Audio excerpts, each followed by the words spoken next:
While doing my daily perusing through the interwebs, I stumbled upon a rabbit hole of sports betting strategies. A majority of these videos revolve around vague buzzwords that don't give any actionable advice, but a specific video really caught my eye. And that video had to do with the Martingale strategy and roulette tables. One of the most well-known and used roulette strategies is the Martingale. The theory behind this is simple. After each loss, increase your wager.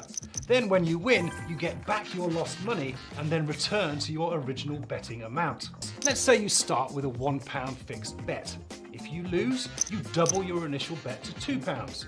For each loss, you continue to double your bet. When you eventually win the wager, you go back to your initial bet of £1 and start again. Okay, for a quick explanation of what you just saw, essentially you're going to bet 1 unit on a plus 100 bet or greater. And if you win, then cool, you bet 1 unit on your next bet as well.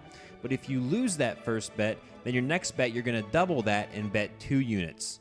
And if you win that, then yay, you go back to betting 1 unit again. If you lose that, then you double your next bet to 4 units, so on and so forth. Obviously, we're going to have to take this roulette strategy and fit it through the lens of sports betting.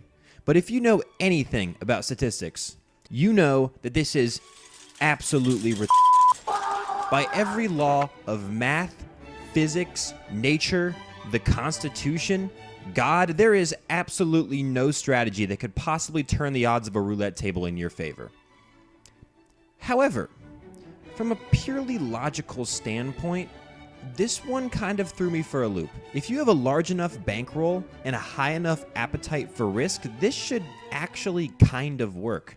I mean, theoretically, with infinite money, this is actually an infinite money glitch, because you can always just double down your bet and assume you aren't going to lose an infinite number of bets in a row. Now, that's where we run into our first problem with this strategy.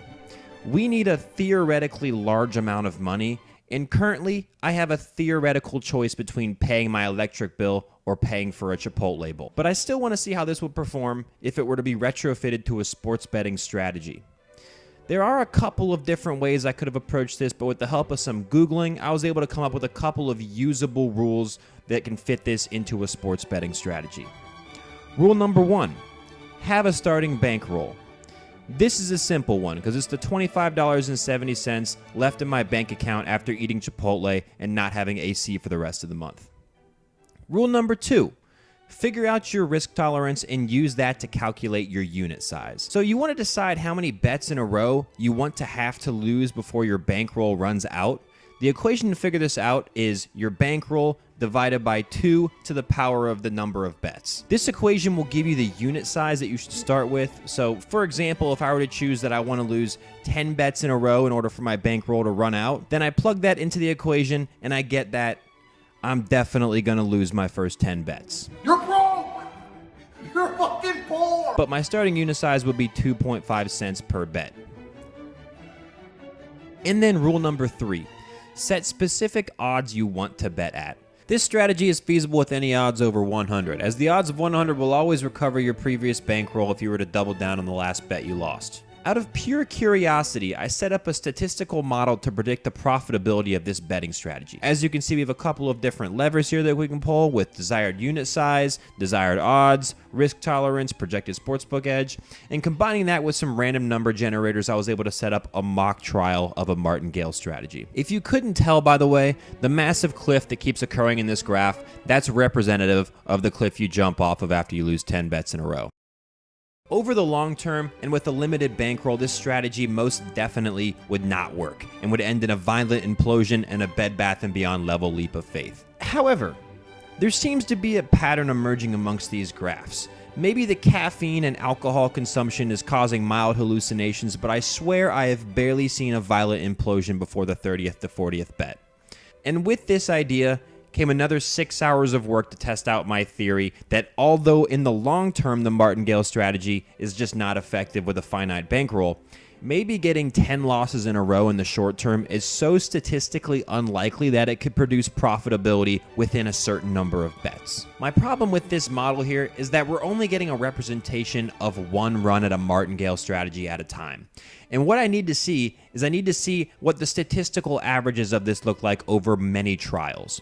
So after some advanced Python wizardry, 3 vodka Red Bulls, and 2 bloodshot eyes, I was able to code up a statistical model that could simulate any number of Martingale strategy trials, then proceed to average out the amount of profit at each bet number. For example, I took the total profit from the first bet of all 1,000 trials and averaged that out to one number.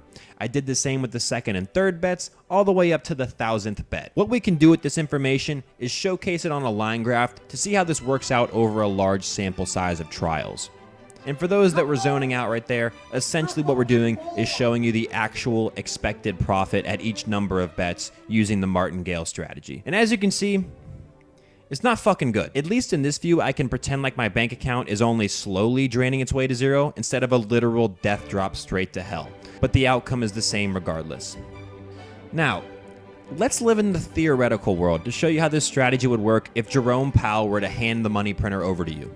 If we were to increase our bet tolerance to having to lose 40 bets in a row before we lose all of our bankroll, with a starting unit size of $1, we would need a starting bankroll of a little over $1 trillion. Once we hit these insanely high levels of starting bankroll, something interesting begins to happen. Considering losing 40 bets in a row is so insanely unlikely, we actually start to approach a profitable strategy. Now, would this stay true over a larger sample size than 1,000 bets? Definitely not, but it is kind of interesting to look at. God, I'm such a fucking loser. Now, at this point, I am way too deep into this statistical rabbit hole to not at least attempt to come up with a viable betting plan from the Martingale strategy. Purely on an expected profit basis, the Martingale strategy is not feasible in the short or the long term. However, in the short term, you will have a high chance at profitability. Does that sentence even make sense? Not really, but hear me out. With the way that the Martingale strategy works, there should be some kind of apex in the short term where a very high percentage of trials are profitable. Again, this does not mean that the strategy as a whole is profitable. It just means that it has a high likelihood of profitability.